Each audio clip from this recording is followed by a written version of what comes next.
few years ago, I was in Italy, precisely in the temple of Taisen Deshimaru. Taisen Deshimaru is one of the disciples of Deshimaru, who is a very traditionalist and who went directly in the Japanese institution, which is called Soto-Zen.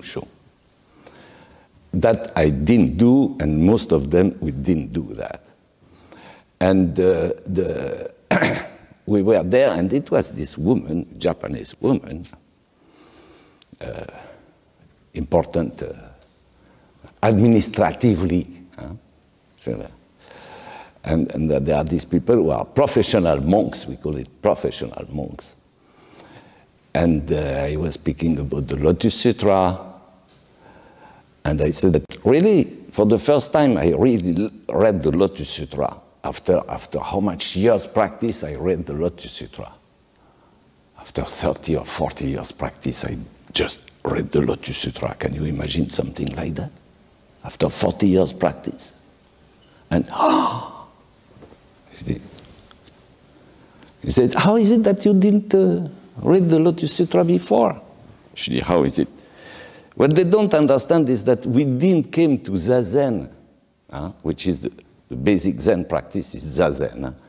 In any kind of things, you have the Zazen is that the center of our lives.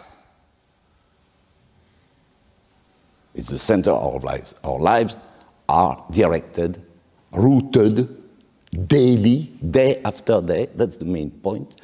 Daily, we practice Zazen. Once a day, or twice a day, or more, but at least every day we practice Zazen. One day without Zazen doesn't exist. It's the direction of our lives.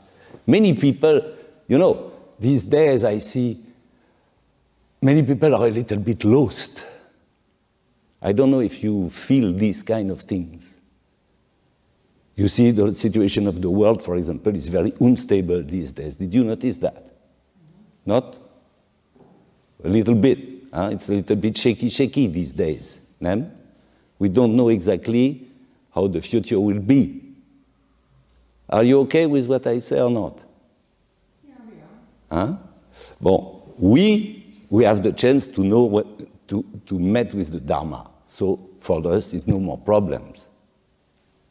Okay, we know where we go, but many people don't know where they go.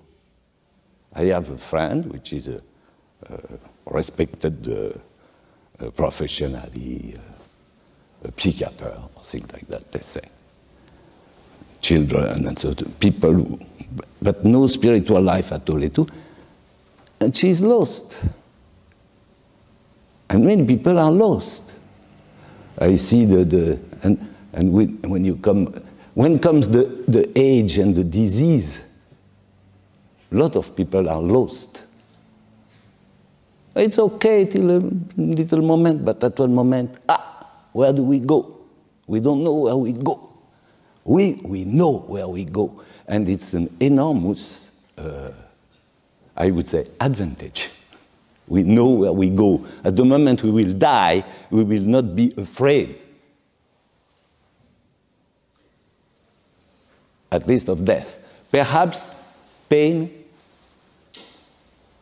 But if you reflect about the point of the pain,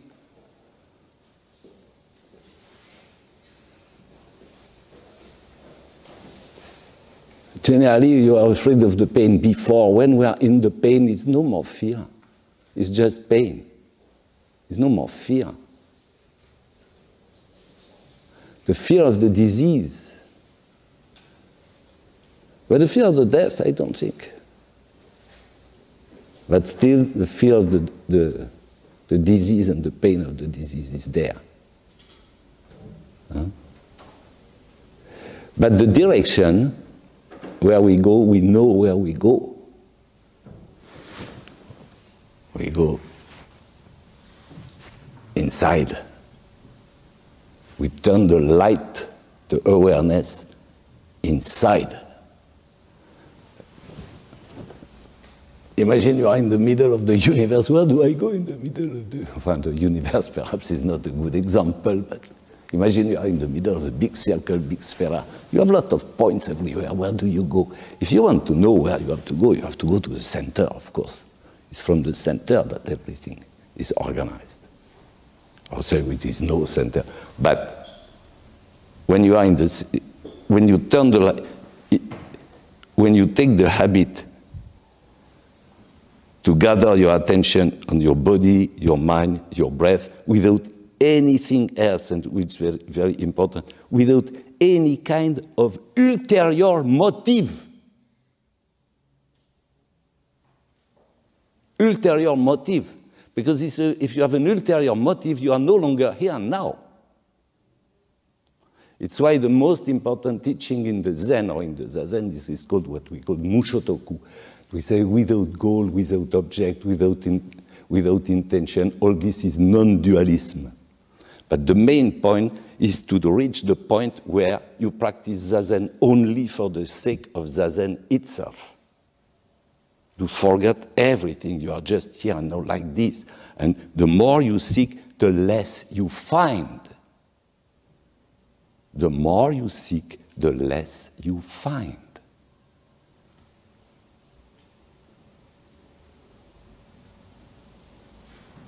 It's completely the contrary of what generally people want. They seek in order to find. We seek in order not to find. A guy said, where do you want to come to the dojo? Oh, for personal development. We practice impersonal development. Impersonal development.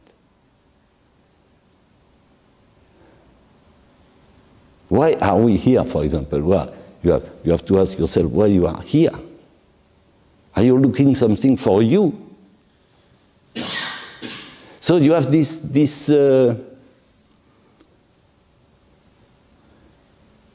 dimension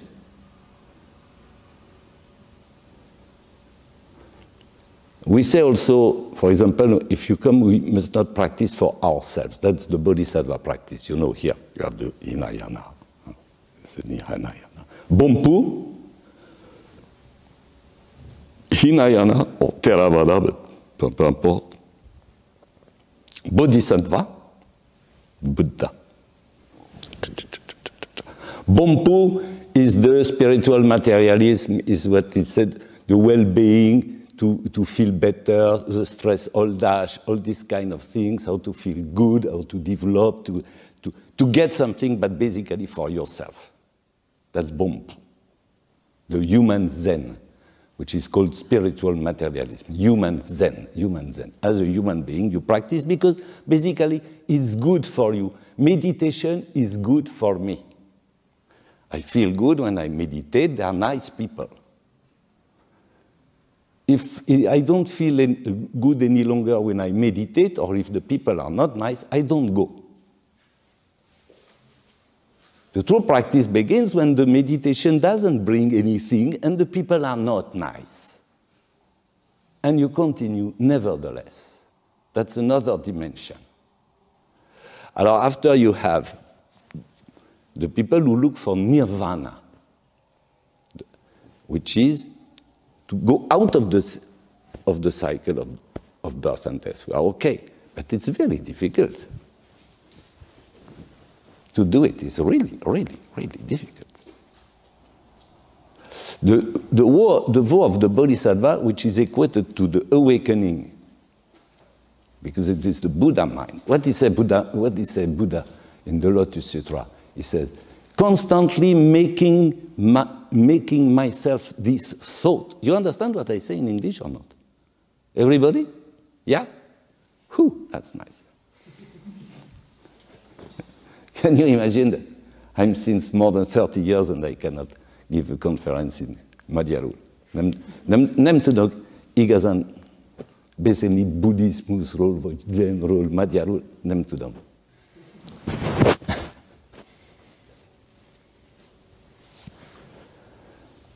Constantly making my thought, how can I bring all sentient beings quickly to Buddhahood, constantly making my thought. He says, he dit ça dans le Lotus Sutra. It's the only thing he has in the head. Constantly making my thought. How to bring all sentient beings quickly to Buddhahood.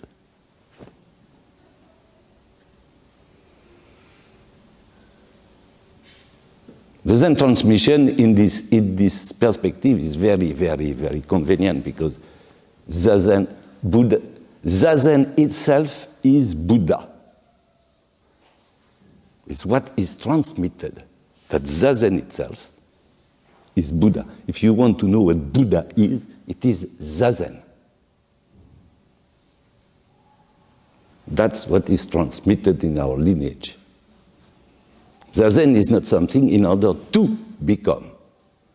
It's Buddha itself. It's Shusho Ishinyo in Japanese. Practice and enlightenment are one and the same thing. You don't practice little. It's the Zazen itself which is the Buddha. The immediate realization of Anuttara Samyaku Sambodhai. You know what it means, Anuttara Samyaku Sambodhai? Yeah? Non? Vous faites pas sanskrit? No. It's the supreme, complete and supreme enlightenment. Anuttara Samyaku Sambodhai. Kanji Saivu Natura Samyaku Sambodhai Koshin Hanya Haramita. Prajnaparamita. Prajnaparamita, the wisdom, the transcendent wisdom. Wisdom is not a good word anyway. All the words are extremely tricky. Sometimes it says knowledge, prajna. And it's basically to see the emptiness of the skandhas. But to see the emptiness of the skandhas, first of all, you have to consider the skandhas one by one. For example, when you have difficulties or pain in Zazen, do you have sometimes? Yes. You have sometimes? Yeah. You have a lot. Now he's really in a bad state, but you know what the 5 skandhas are? Yes? What are they?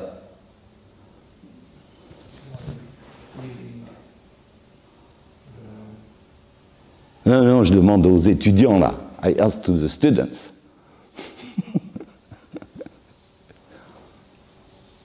Alors, c'est quoi les 5 skandhas? What are the 5 skandhas? Who can answer to me? Body itself and material, and the senses, and samskaras. Which are? Which are the English word. There are many words for samskara in English. Yeah. That's the problem. Only in Hungary. And what is Vedana, for example? You have Rupa, Vedana, Samya, Samskara, Vijnana. Are we okay? The 5 skandhas, are we okay with that? Yes? Okay. So, it's a basic teaching, huh? Vedana, which is translated generally by feeling, in reality is something it's the sensation of pleasant or unpleasant. When we say feelings generally in English, you see now we speak English. It is the emotions, or how do you feel? It is just, the Vedana is pleasant, unpleasant, or neutral. Okay? So when you have a pain, is it pleasant or unpleasant?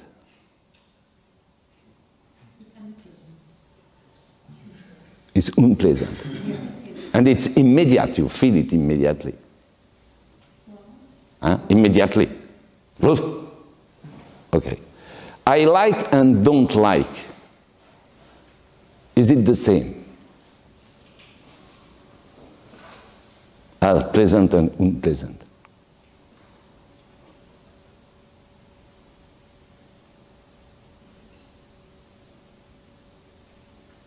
Because if you consider the unpleasant thing and if you take out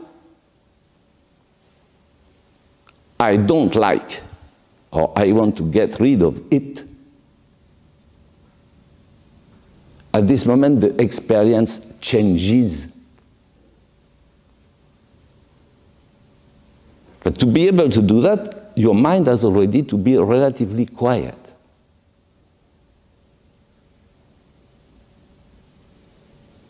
You cannot make this operation when you are full of thoughts.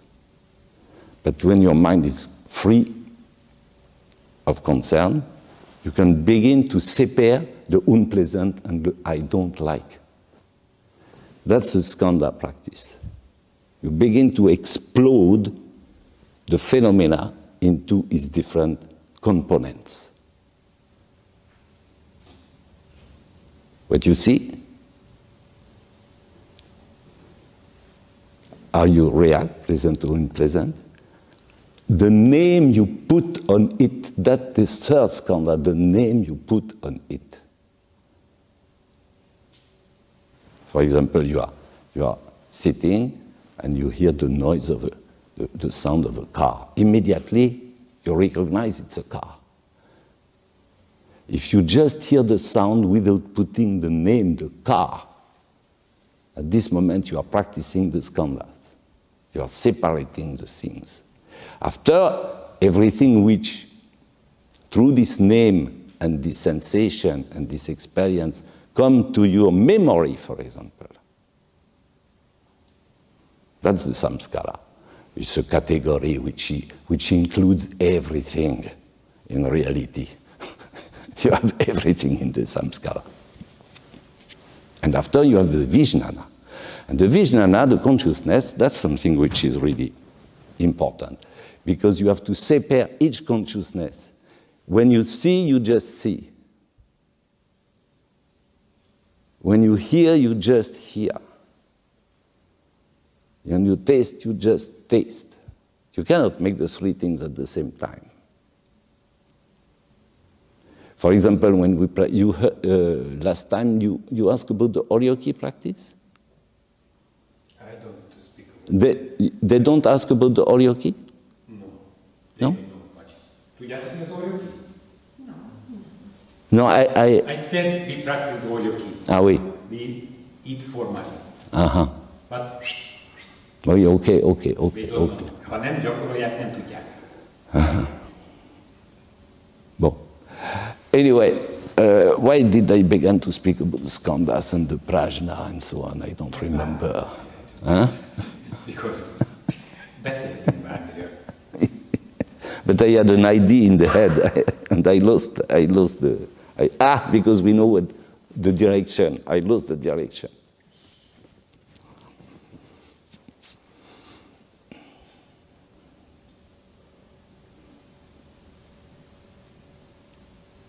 Well, Zazen itself is Buddha. But, well, I know why. Because this woman, this Japanese woman, she was very surprised when she heard that when we met with Master Deshimaru 50 years ago already, we are the old school, we are the pioneers.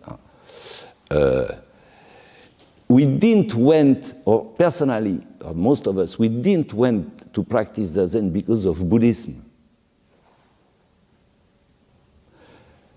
We came to Buddhism, if we came to Buddhism, which is not sure, we came to Buddhism because of Zazen.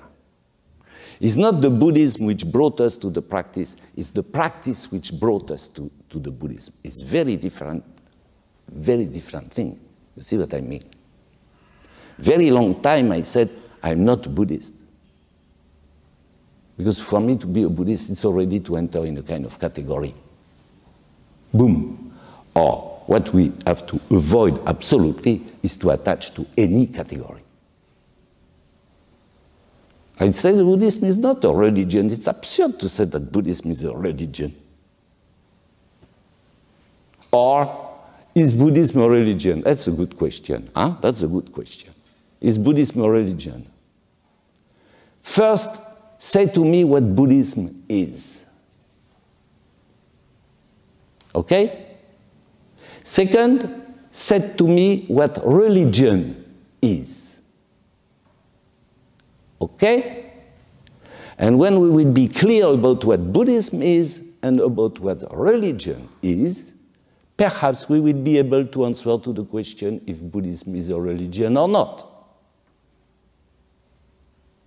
But so long we cannot have a clear definition of what Buddhism is, and we are not okay with the definition of the word religion, question to know if Buddhism is a religion or not is totally irrelevant. Okay? Are you okay with what I said? And now if you go a little bit further, you will see that each word that you use in your daily life, you are unable to have the same definition or to know what. Let's use the term God. C'est trop compliqué, God. God is too complicated. Let's use the word family.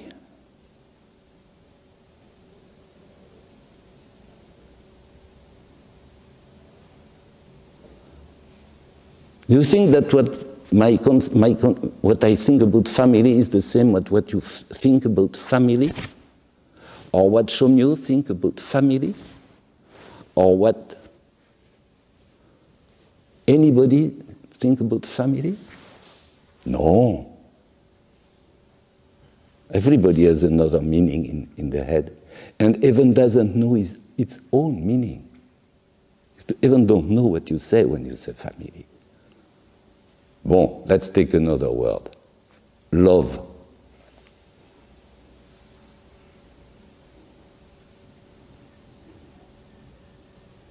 I say love. You think we speak of the same thing?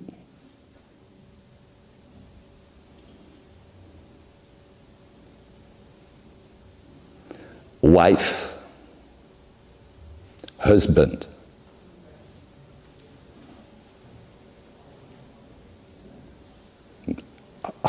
How is it that so much marriages go wrong just because the people don't have the same they use the same word, but it's not the same thing. You have different words for the same thing and different things for the same word. Alors after you go and you look the debates on the TV about the people who are speaking about things, how can they come to any kind of valid conclusion? They don't know what they're speaking of.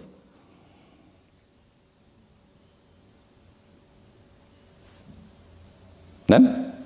If you go deeply, God, religion, Buddha.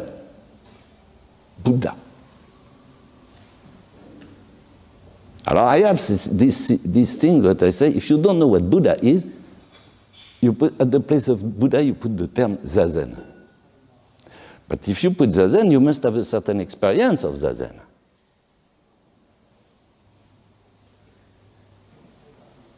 Or the more you practice Zazen and the less you know what it is.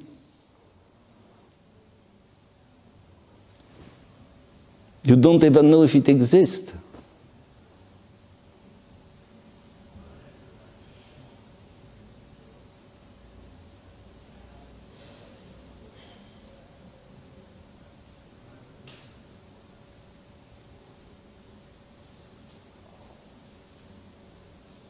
But at the beginning,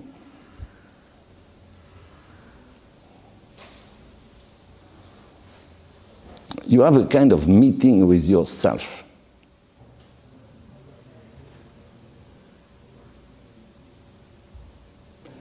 You have to ask yourself why, for example, you are in this school. Why are you studying Buddhism? Or why? Why? What is your... Why are you here? Are you, for example, how did I met with the Zen practice? Because since I was born, I think, since I was born. I was dealing with religious things, and after I was always looking for something, let's call it the truth or the absolute or something like that. It was always something which was directing my life since I was a little boy. And it brought me in many, many, many things. I wanted to become a priest, and after I wanted to study, after I studied philosophy, and I met with atheism because of philosophy, and I was absolutely not satisfied. It's always the same, and I saw one day this Master Deshimaru and so on. I wanted to make some yoga, but I could not put my head downstairs and my feet upstairs. I could not. It was not possible. I remember I went only one time. Le gars, il était là, push. Il a push. Il dit, you see, you even don't know your own body. The guy said that. It was the only yoga teacher I had. One time, I abandoned immediately. But I remember he said, you see, you don't even know your own body. Yeah. And then I arrived, and Master Deshimaru, which is the Japanese master who came to Europe. It was basically, in the time of Sensei, it was only one Zen master in Europe, in Western Europe. It was only one. But you had no choice. It's why all the disciples that you are everywhere, how here, at one moment or another, they became disciples of Deshimaru. He's really the patriarch, the Western patriarch. And the guy, he was not there, and they showed me this posture that you have now. Huh? This is the lotus posture and so on. But I was completely in the mind, toujours. I was a very intellectual guy. I'm still a very intellectual guy. But I was constantly looking through the thinking, basically. And for the first time, the guy said to me, you just do that, you push the floor with the knees, you push the sky with the head, you breathe out, you come back constantly to the posture, 10,000 times if necessary, your eyes like this. And you don't expect any result. That's the main point. You don't, no expectation. You don't expect any result. You're just present in the famous here and now, which doesn't exist either. But you are just present in the here and now. And I don't know what happened, but I came back the next day, and I never stopped. Perhaps I found what is called the concentration, in a way. The quietness of the mind, even if you don't know it is there.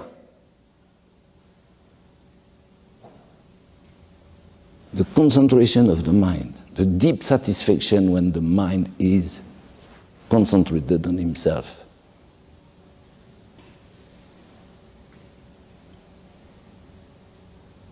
And after, I continue.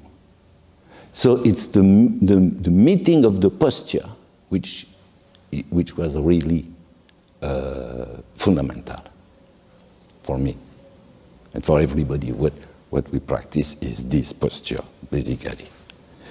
Kodo Sawaki said to Deshimaru, Kodo Sawaki is the master of Deshimaru, a reformer of Zazen in Japan.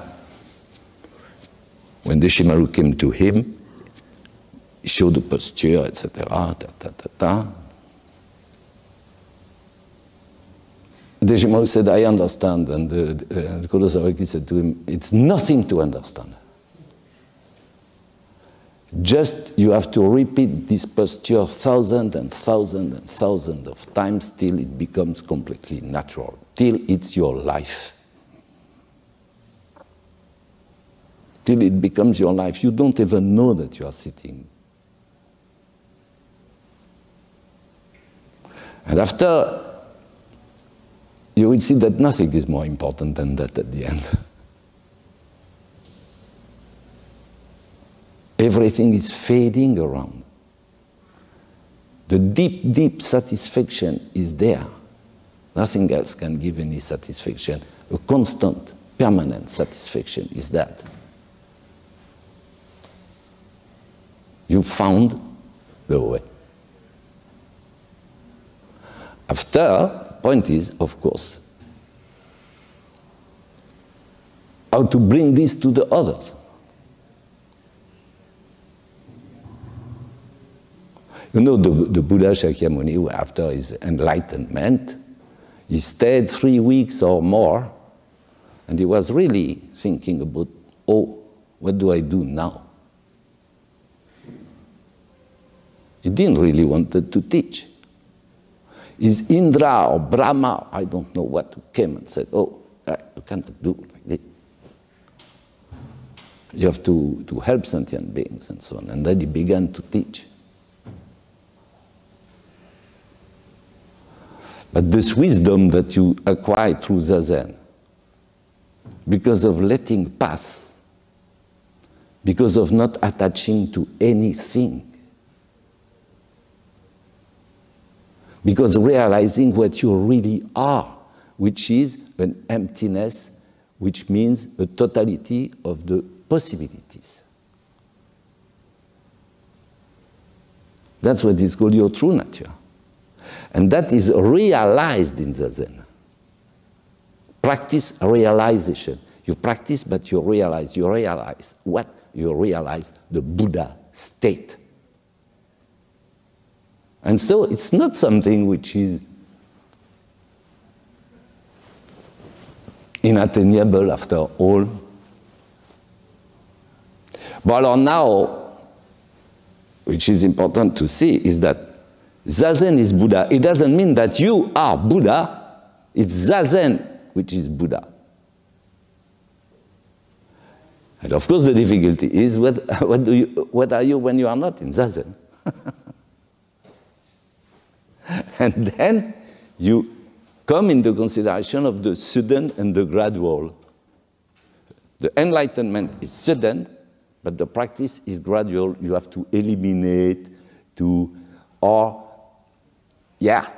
get rid of all the obstacles which hinders you to practice, which attracts you, increase your illusions, or increase the things like that. And you see that it's not so easy.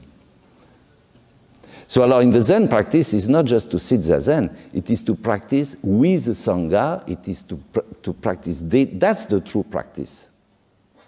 Even outside of a monastery. In a monastery, it's of course extremely easy. But when you have a daily life, for example, a family life, or a job, you have to work because you have to. How do you do? And nevertheless, every day you begin to practice. That's the real practice. And then you have really to see what is the most important for you in the life.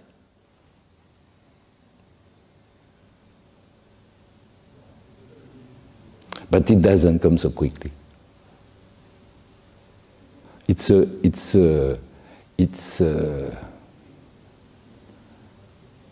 hard.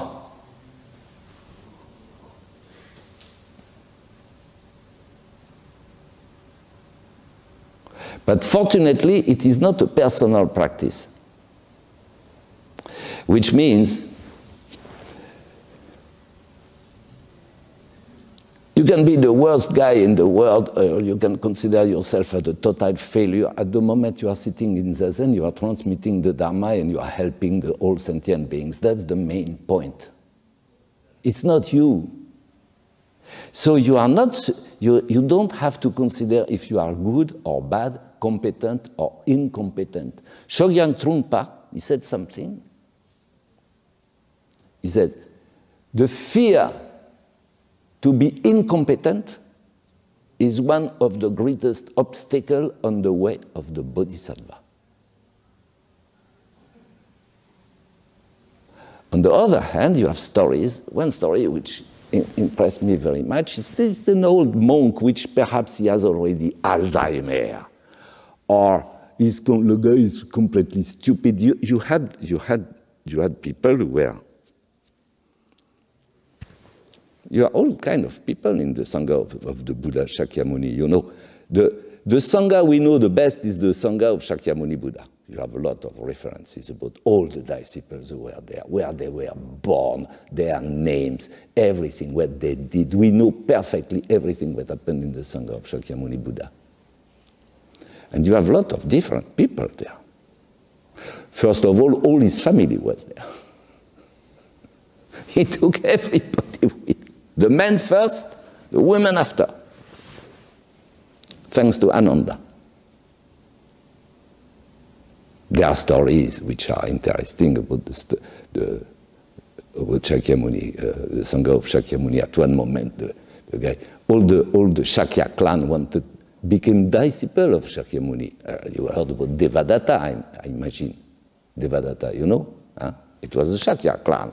It was the stepbrother or the cousin, or I don't know what, the guy who wanted to assassinate the Buddha. Devadatta, well, the bad guy. So at one moment, the whole clan decided to join Shakyamuni, and at this moment he asked, they were noble people, kshatriyas. At this moment he gave the ordination of monk to one of the guys who came with him and who was basically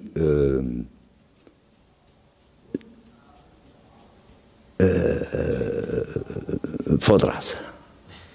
Il cut the hair of the people, it was his job. Comment il s'appelle celui-là? Upali. Upali.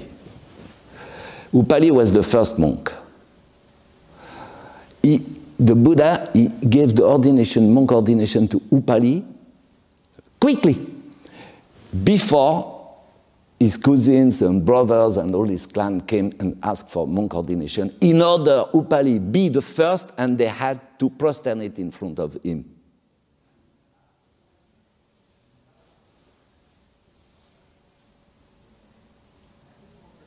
And the guy, he was not Kshatriya, he was, you know, you see the mind of the, you will be monk, so the guys, they will be obliged, they will pass after you. Intéressant ça. Bon, alors you had a lot of different people, and you had a lot guys who were. It was a guy who was unable to remember a verse. If he heard the two first words of the verse, he could not remember the two last ones. And if he had the two last ones, he could not remember the two first ones. The guy was very limited intellectually or mentally. Let's say he was mentally perhaps retarded or handicapped. And all the guys were making fun of him, of course. And he began one of the 10 great disciples, because the guy said, you will just clean the shoes the whole day.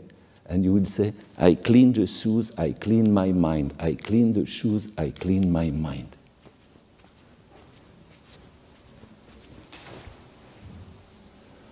And you have the story of a monk like this, who was completely, well, let's say Alzheimer or something like that. But just by the the strength and nobility of his posture, somebody get enlightenment just by seeing it sitting. So it's not a personal practice. It's not your personal power. It's Buddha's power, which is incarnated, I would say, incarnated in the Zen. And that is what we practice and we transmit. But for this, you have to abandon yourself totally to the practice. Not to try to get anything for yourself. Of course, you will receive a lot of things. But it's not the goal of it's not for that you have to practice. But before to arrive there, you are full of illusions and desires, and things that you think it should be like this or it should be like that. So we can say that a life of practice is a life where your illusions disappear one after the other, and especially the illusions about the practice itself.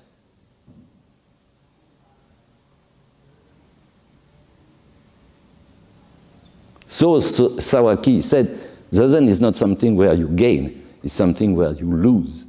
So it's exactly the contrary of what you hear in the world. And the spiritual materialism, which is so strong these days, is precisely to put the worldly values in the spiritual way. And it's everywhere.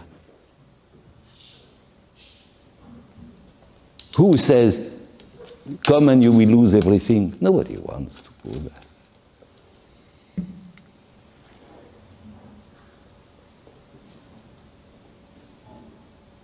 So it's not very, very attractive.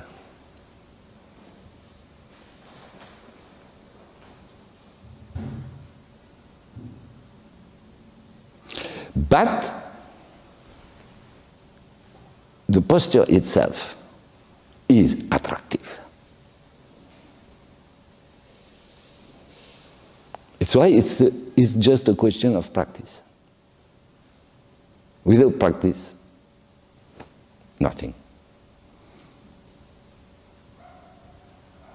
Tora Sensei, for example, he said to me, when he arrived and he began to speak with me and so on, he said, the first thing you will do, it is you will stop to read 10 years, because I was always with book. I was reading even in the street, you know, or in the metro. Always learning things. The first thing you stop, tack. You just come to the Zen, you hear the teaching and so on. And I did it. Perhaps not 10 years, because when he died when? In 81? When did he die? I don't remember. And after, no, because after his death, I continued to. But when I began to teach myself, which was around 88, 89, something like that.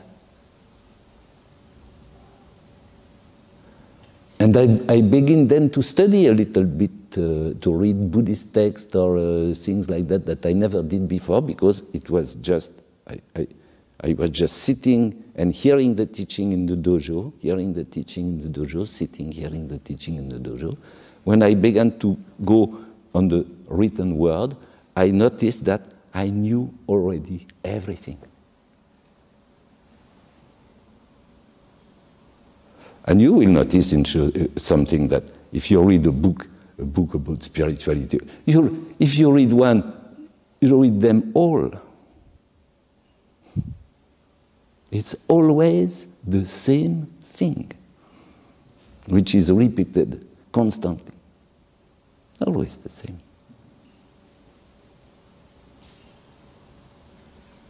Sometimes you find a little detail,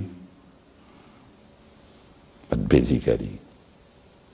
And after you understand the thing which is the finger, the figure and the moon. Yeah. Okay. Don't confuse the finger for the moon. It's written in the book. Don't confuse the finger with the moon. Okay, let's have another book. Or it's written in this book, don't confuse the finger for the moon. It's written in the book. Let's see another one. In the third one it's written, don't confuse the finger with the moon. Close the fucking book.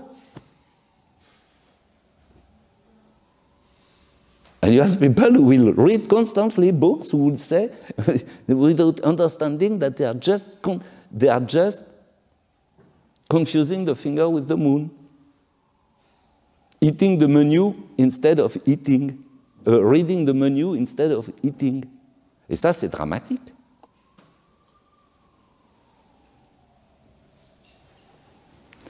Obaku, he says something. Il dit, the teaching of the Buddha are, l'enseignement du Bouddha est comme une série infinie de chaînes. The teaching of the Buddha is like an infinite series of golden chains. When you begin, you never see the end. But once you touch his mind, you are at home forever.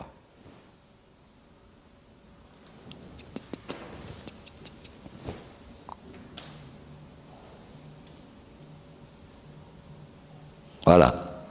Do you have some questions?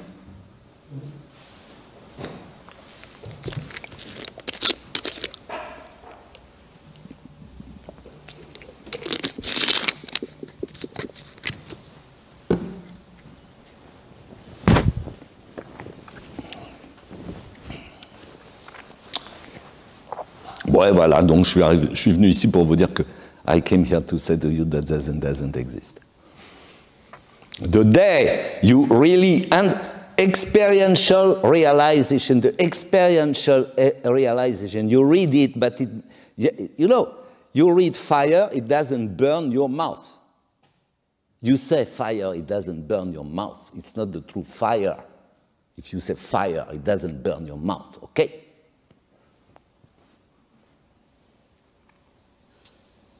So when you have the experiential realization that Zazen doesn't exist, or that you can even not find your own body,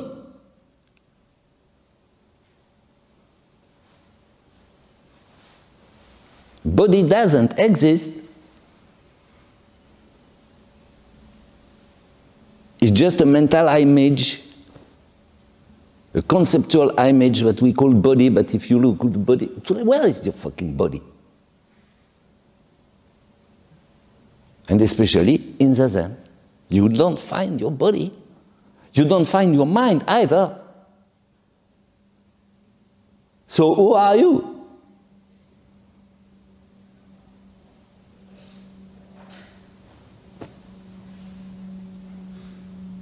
Alors we can say, but the Zen is completely, it's just foolishness, it's a craziness, but it's really what you are. Because you have nothing else than your body and mind. You have nothing else. It's you. You take everything out and it's just that, and you don't find it.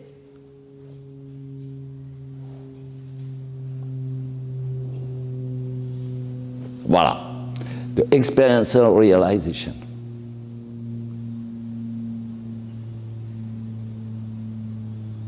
So I'm very proud of myself that to be able to say after 50 years that Zazen doesn't exist. It took me a long time. But now I'm sure that. You know, it is like Picasso. Picasso, the guy, he says, somebody asked him to can you make a drawing for me like that? If a guy you like, you make a drawing for a guy, you ask him, and 5 minutes you make a beautiful drawing, etc. You give him, they say, okay, that's $50,000. The guy said, $50,000 for 5 minutes? The guy, yes, 55 years and 5 minutes. That's the gradual. But the practice was already there. That's the point. The Buddha is always there. It's already there. It is called Zazen. It's there. You are it.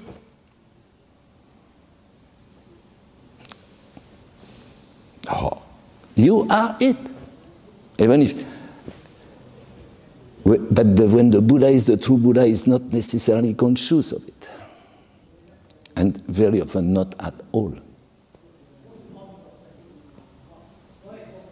So after, you have the vow of the Bodhisattva, of course, which is essential. The vow of the Bodhisattva is to save all sentient beings before you arrive yourself to the perfect enlightenment. Life after life. Life after life.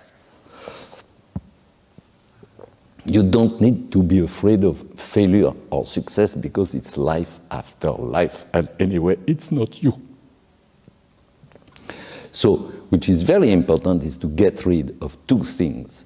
The feeling of failure or success. I'm a loser.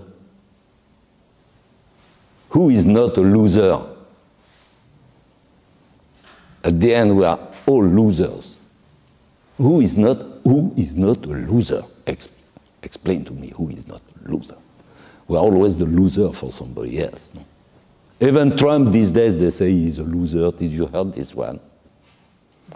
The little music that he's a loser. Oh, quelle horreur. Poor guy. Alors,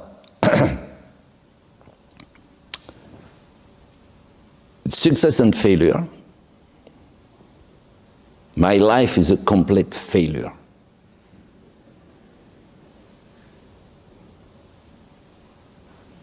One day, I said that to Baker Rashi, you know, Baker Rashi. I was sitting in the garden of the temple with him, and you said, you know, I said to Guy, do you know, Rashi, really, I said to you, my life is a complete failure. It was not so long time ago. My life is a complete failure. Oh, he was so happy to hear that. He went to repeat, hey, you know what Myoken Rashi said? Myoken Rashi said, his life is a complete failure. Ha, ha, ha, okay. And after, Rosenblum, which is another successor of Baker, he said to me, Myoken Rashi, because it's my name there, Myoken Rashi. Since you said your life is a complete failure, you are untouchable.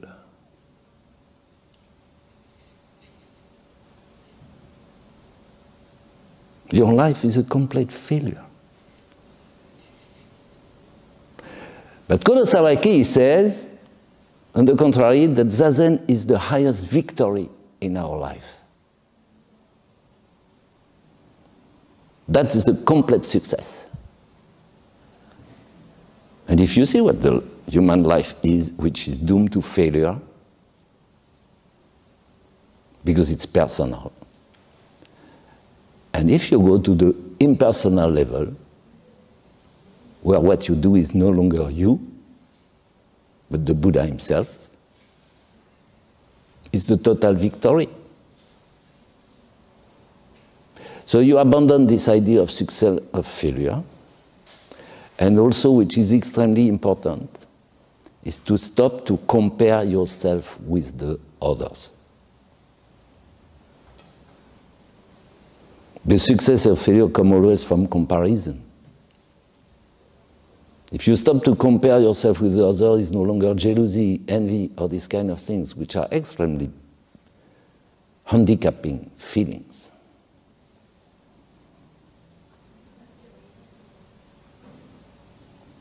But to arrive to a point where, to this state where you don't need to, to compare yourself to anybody, you are completely, you're even no longer there. And that's Zazen, that's the true Zazen. And you have this treasury there, it's there. Even your mind is all, even if you are, if you turn your light inside, if you take the habit to turn your light inside, you will see that your mind is in reality at the bottom, always quiet.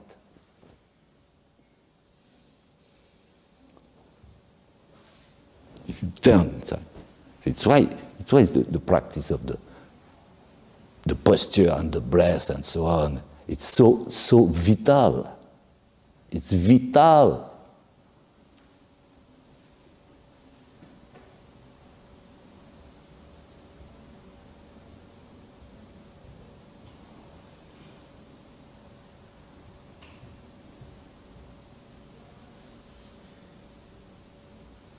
For example, if you think you are crazy,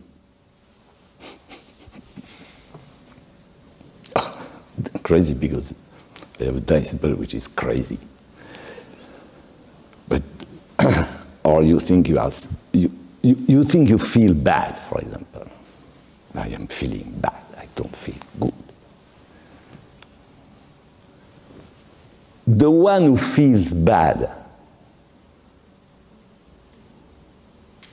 or the one who knows he's crazy, he doesn't feel bad, he's not crazy.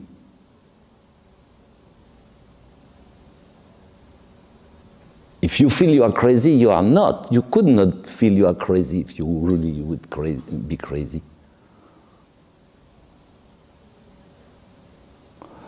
When you are sick or you feel sick, that which feels sick is not sick.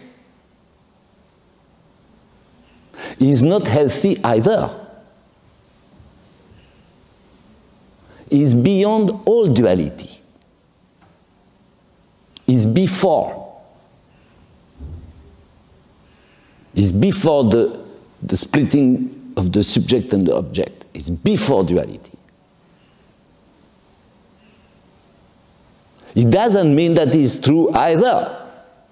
Because if it would be true, it would be the contrary of false.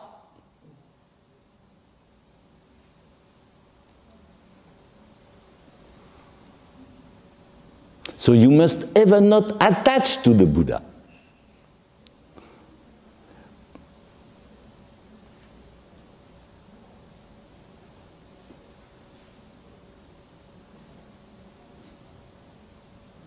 It's go toujours de attachment to attachment in attachment. At one moment you have to detach.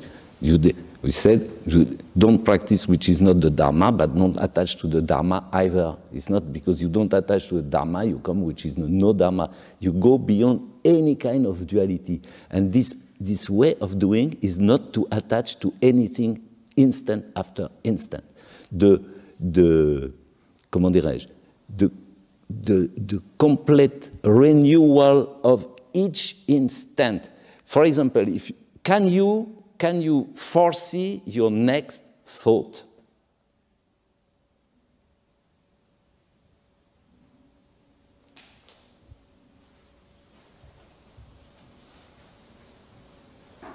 The thoughts which appears like this, you know, Ju. What will be the next one? You don't know. You don't know. So if you stay in this, where the thought didn't appear yet,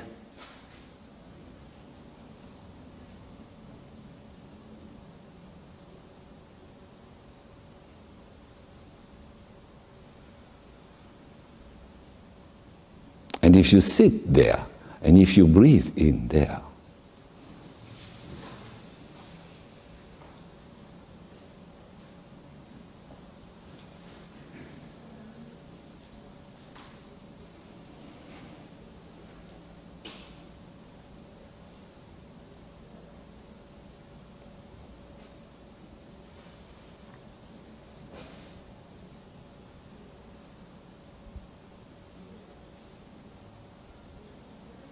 now, all this is the innumerable merits of Zazen. Sensei said that to us. Les mérites de Zazen, the merits of Zazen are innumerable, but you must not look for them. But they are innumerable. They are innumerable and they appear at each instant and they leave no traces. No accumulation. Don't try to accumulate anything. Don't try to grasp. That's the attitude of the mind. Of course, after, during the day, you will fall down in your... But you have this treasure, you know.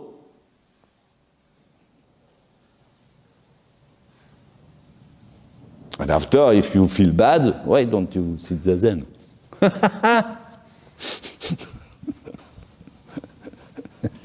And then you can see that most of the people are purely and simply masochists.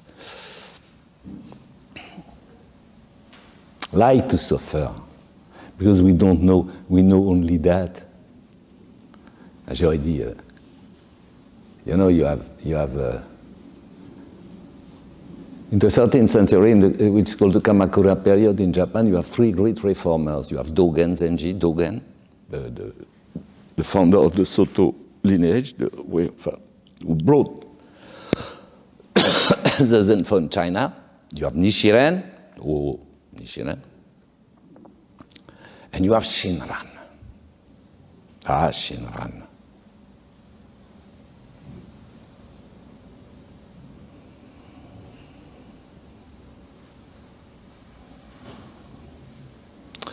Shinran is the Buddhism of the pure faith.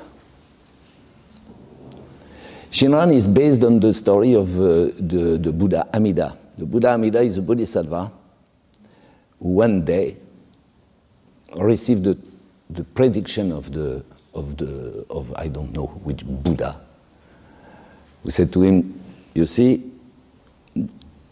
at one moment or another, you will become a Buddha. It's that you receive the prediction,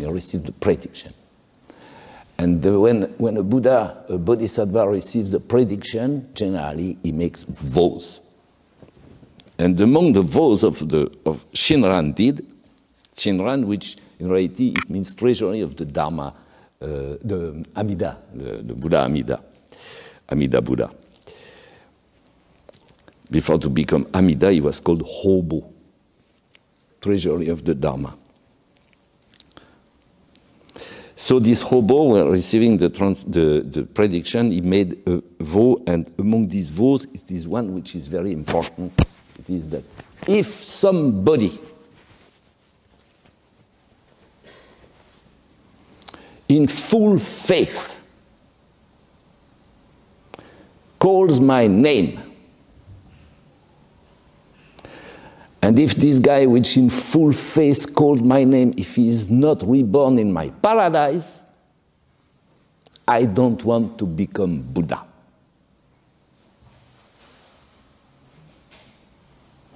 So it means that if you call in full faith the name of Amida, you are sure to be reborn in the Western paradise. And there, in the Western paradise, you will become completely enlightened. Ring a bell? But the main point for Shinran is that if you really have the faith in the vow, is the faith in the vow of Amida. It's not your vow. Ça s'appelle the other power. It's called the other power. Tariki.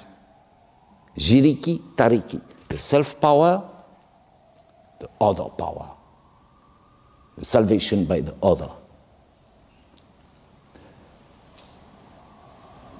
If you must have the pure faith, it means that you call the name, or you repeat the name, but you call the name, but you don't do anything else. Because if you try to make by yourself anything else, it means you don't have faith in the vow of Amida.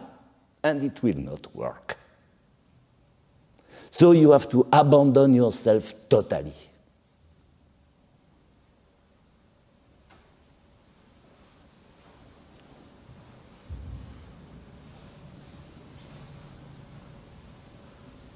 We consider the Zazen we teach is a little bit like that.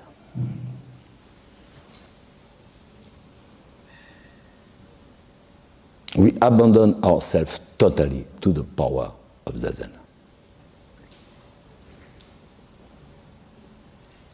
It's the religious aspect of the thing.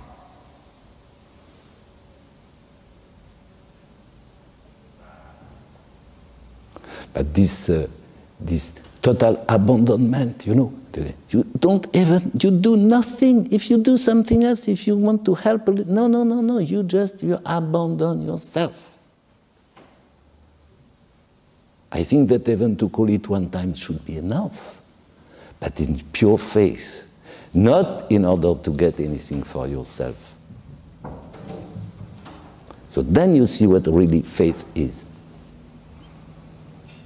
Faith is abandonment of the self-power, And we do the same in Zazen. We abandon ourselves to the power of Zazen. But Zazen is us.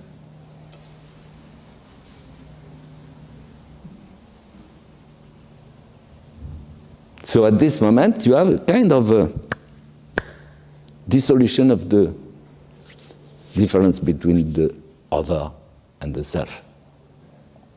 Very often you hear abandoning the self and other distinction. You heard that. Abandoning the self means to abandon the other. If you have a self, it means it's another, no? You abandon the self and the other. So you have this notion of self and other that you abandon completely, which is abandoned completely in the Zen. And just by pushing the floor with the knees, pushing the sky with the head, the hands like this, and breathing deeply under the navel. And bringing all your attention, constantly bringing back your attention, instant after instant, that's very important, instant after instant,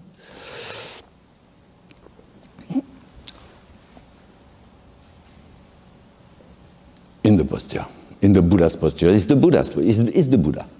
You are creating the Buddha. You are the Buddha in Zazen, you are the Buddha. Is what Sensei teaches a lot. You are the Buddha. Oh, how is it possible to think something like that?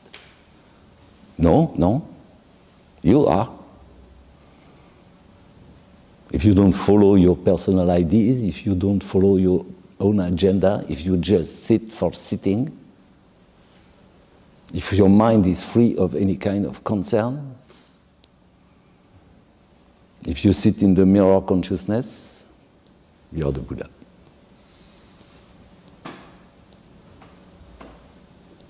At this very moment, at this precise moment, Zamaizomai begins at the precise moment of Zazen, the instant of Zazen, the instant Buddha's time. It's not something you read in books. In books you can read that, yes, do that. That's the moon. We are just the finger. Okay? Now, thank you for your attention.